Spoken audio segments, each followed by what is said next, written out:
کسی بود در خانه عمر که مرد بود، اما عمر به او لباس زنانه داده بود و اون را در خانه خود نگه داشته بود. این در خود بخاری آمده، در خود کتاب بخاری موجوده. دوستان عزیز، این در کتاب اللباس بخاری هست، باب اخراج المتشبهین بالنساء من البیوت. کسی که خودش زن بسازه، مرد باشه خودش زن بسازه، او را انسان نباید نگه داشته باشه. این یک باب درست کرده بخاری. اما اونجا یک تهمتی به پیغمبر اکرم صلی الله علیه و آله و سلم بخاری زده، به خاطر اینکه عیب را از عمر کم کنه، به خاطر اینکه عیب عمر را برداره. خب پیغمبر خدا صلی الله علیه و آله و سلم ما که میدونیم نور خدا هست، نور عظمت خداست، و این سیره ابوبکر و عمر، پیروان ابوبکر و عمر اینه که هر جا عیبی که در ابوبکر و عمر دیدن اون رو میارن به پیغمبر خدا صلی الله علیه و آله و سلم نسبت میدن تا اینکه عیب بر ابوبکر و عمر گرفته نشه. حالا توضیح این قضیه رو اول من حدیث براتون بخونم، بعد به توضیحش براتون نشون میدم. این کتاب صحیح البخاری، صحيح البخاري لأبي عبد الله محمد بن إسماعيل البخاري، طبعة جديدة مصححة وملونة، دار إحياء التراث العربي، طبع حقوق الطبع محفوظة، سال 2001 1422، دار إحياء التراث العربي. در اینجا کتاب اللباس صفحه 1066 باب 62 حدیث 5882، باب اخراج المتشبهین بالنساء من البیوت، بیرون کردن مردانی که خودشان لباس زنانه میپوشن. حالا شما شاید دیده باشین در بعضی کشورها اینجوریان، در هند، در اونجا اونایی که مخنث هستن، مخنثن، اونا خدا علیاذ بالله برای اینکه خلاصه کارای بد میکنن، اونا مورد لواط قرار میدن خودشونو، اونا لباس زنانه میپوشن.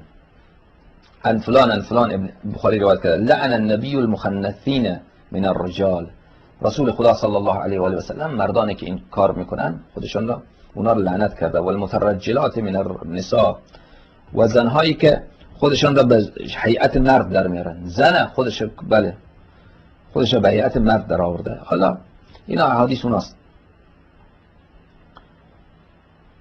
مثلا زن آمده شمشیر دست گرفته، لباس مردانه میپوشه، در خیابان مثل مرد را میره. خب اینه.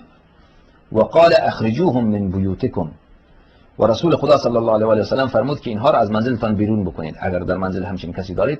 فاخرج النبی صلی الله علیه و آله و سلم فلانا، و رسول خدا صلی الله علیه و آله و سلم فلان را بیرون کرد، خودش بیرون کرد.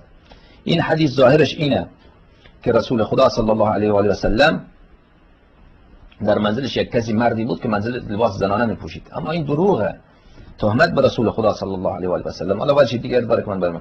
و اخرج عمر فلانن، و عمر فلانی را از منزل خود بیرون کرد. پس اینجا ثابت میشه که در تمام مدینه عمر بوده که در منزلش یک مردی بوده که به او لباس زنانه پوشانیده بوده عمر، و این در منزل عمر زندگی میکرده. که با عمر چی کار میکرده خب واضح آشکاره. اما عمده اینه که به پیغمبر اکرم صلی الله علیه و آله و سلم را نسبت داده. دوستان عزیز، در روایت آنچه که آمده، طبرانی روایت کرده، دیگران روایت کرده که مردی بود در مدینه، مخنث بود، لباس زنانه میپوشید و آوازخوانی میکرد.